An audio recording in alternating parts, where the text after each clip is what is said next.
Cette corde autour du cou des ménages les plus modestes les étrangle. Cette corde, ce sont les dépenses préengagées et les nouveaux besoins liés aux évolutions des standards de vie.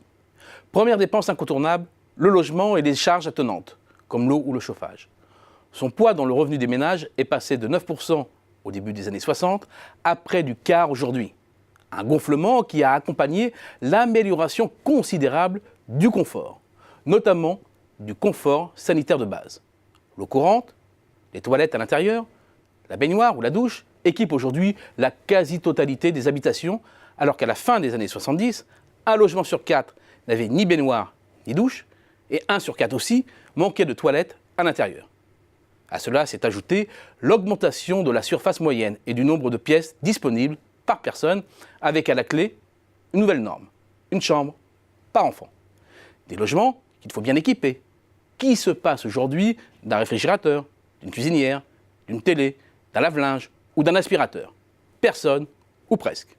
Le taux d'équipement pour tous ces appareils dépasse 90%. C'est peu dire que ces évolutions pèsent sur le budget des ménages les plus modestes. Deuxième poste fortement contraint, l'alimentaire. La tendance à la baisse du poids de l'alimentaire au fil du temps et de l'élévation des revenus, plus connue sous le nom de la loi d'Engel, s'est brutalement interrompue il y a 10 ans. La faible hausse du revenu sur la période a certainement joué, mais pas seulement. Il y a d'abord la transformation de la composition du panier alimentaire. Les produits bruts ont cédé du terrain aux produits transformés et aux plats préparés, plus chers. Une adaptation rendue nécessaire par les changements des modes de vie qui s'est accompagnée d'une réduction du temps de préparation des repas à domicile. Puis c'est aujourd'hui la montée du bio, avec le développement d'une éthique alimentaire qui s'impose à tous ou presque. Mais cela a un coût. Selon l'étude annuelle de Famille Rurale, manger 400 grammes de fruits et légumes tous les jours, comme le préconisent les autorités de santé, coûtera 110 € chaque mois à une famille de 4 personnes qui se dirige sur les premiers prix, contre 130 € pour une famille qui privilégie les aliments français et 240 € pour le panier bio, soit un surcoût de près de 130 € par rapport au prix des plus bas. Troisième poste à scruter, l'automobile. Pour certains, c'est un choix, pour d'autres, une nécessité. Les communes les moins denses, notamment, ne disposent pas ou peu de services, d'équipements, de commerce, et sont également moins bien desservies par les transports collectifs. La voiture n'a pas d'alternative, et la multimotorisation s'est généralisée.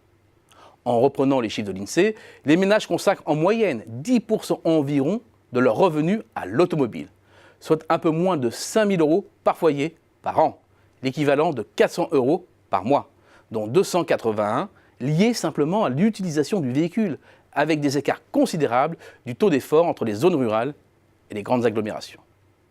Dernier poste, les télécommunications au sens large. Cela passe par les abonnements en cascade, mais aussi par l'acquisition du matériel. Selon une étude réalisée pour Sofinco, le budget technologie annuel moyen des Français pour ces outils indispensables au quotidien est de 411 € par an, dont l'essentiel est consacré aux abonnements. Toutes ces factures sont à empiler et à mettre en face du revenu disponible, c'est-à-dire après impôts directs et ajout des prestations sociales. Le bilan est implacable. Les dépenses incompressibles représentent 75% du revenu des familles modestes et 67% de celui des familles de la classe moyenne. Bref, il ne reste rien ou pas grand-chose pour les loisirs, la culture, les vacances, la constitution d'un patrimoine, d'où le sentiment très fort d'être pris à la gorge.